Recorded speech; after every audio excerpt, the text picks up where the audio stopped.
তার ভাষে জানাইলাম বন্দি আলীর শরণ মা ফাতিমা হাসেন হুসেন ভাগ্যবান জন গো ফাতিমা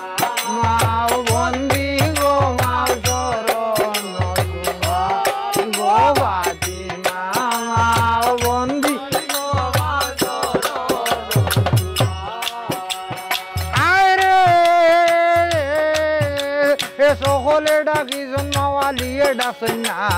আলিয়ে না ডাকিলে মাগুনি তার ভাই ভাই না গো ফাতিমা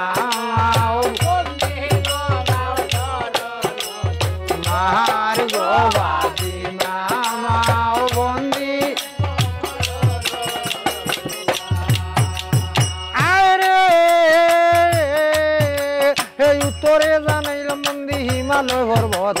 সেই না জায়গায় জন্ম লইজন মালামের বাজর গো ফাতিমা